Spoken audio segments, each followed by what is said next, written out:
વિસનગર શહેરના ગુંદીઘાટ વિસ્તારમાં આવેલા પવિત્ર ધામ એવા ગુરુ શ્રી ઉમેદપુરી બાપુના ધામમાં રહેતા મહંત પરમ પૂજ્ય શ્રી પ્રેમપુરી બાપુ શુક્રવારના રોજ બ્રહ્મલીન થયા હતા, જેના સમાચાર શહેરમાં અને તાલુકાના બાપુના ભક્તોને મળતા જ મોટી સંખ્યામાં ગુંદીઘાટ વિસ્તારમાં લોકો પહોંચી ગયા હતા અને તેમના પવિત્ર પાર્થિવ દેહને દર્શન માટે ખુલ્લો મૂકવામાં આવ્યો હતો।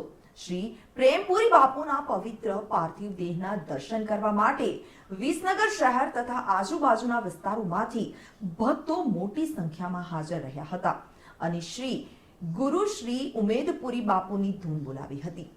ત્યારબાદ પવિત્ર પાર્થિવ દેહને ભક્તોના દર્શન માટે શહેરના ગુંદીઘાટ વિસ્તારમાંથી શોભાયાત્રા કાઢવામાં આવી હતી અને શહેરના વિવિધ વિસ્તારોમાંથી શોભાયાત્રા નીકળી અને સદુથલા ખાતે પહોંચી હતી, જ્યાં મોટી સંખ્યામાં હાજર ભક્તો અને સંતો મહંતો શ્રીઓની હાજરીમાં સમાધિ આપવામાં આવી હતી।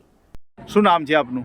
બાબુભાઈ ઈશ્વરલાલ પટેલ। શું કહેશો, આજે અંતિમ યાત્રામાં લોકો જોડાયા? હા, પ્રેમપુરી બાપુ જે બાપુના ચોરા ઉપસ્થિત હતા, સગનગીરી મહારાજ એમના દેવ થયા પછી એ ત્યાં પૂજારી તરીકે રહેતા હતા। છેલ્લા લગભગ આશરે 20-25 વર્ષથી એ પૂજાપાઠ કરતા હતા। હમણાં જે કુંભ મેળો ચાલે છે પ્રયાગરાજની અંદર, એમાં બાપુને જવાની ઘણી ઈચ્છા હતી। બાપુનો આમ તો થોડું ફેફસાના અંદર એક રોગની અંદર થોડું તકલીફ હતી, એમ છતાં પોતાનો એક પાક્કો નિર્ધાર હતો કે મારે કુંભ મેળો સ્નાન કરવું છે અને એ આજથી 5-6 દાડા પહેલાં કુંભની અંદર ગયા, ત્યાં સ્નાન કર્યું અને સ્નાન કરીને જ્યારે પરત ફરતા હતા એ વખતે થોડી એમને શરીરની અંદર ઠંડી લાગી। એ પછી એમને એ તકલીફ થઈને તરત કશું કીધા વગર જે લોકો હાથે ગયા હતા એમના કહેવા પ્રમાણે ખાલી કોઈ વસ્તુની માગણી પણ ના કરીને એમને કીધું હું માગું તો જ મને આપજો ને કે મને શાંતિથી બેસવા દો, એમ કરીને પછી એમને પોતાનો દેહ ત્યાં ત્યાગી દીધો।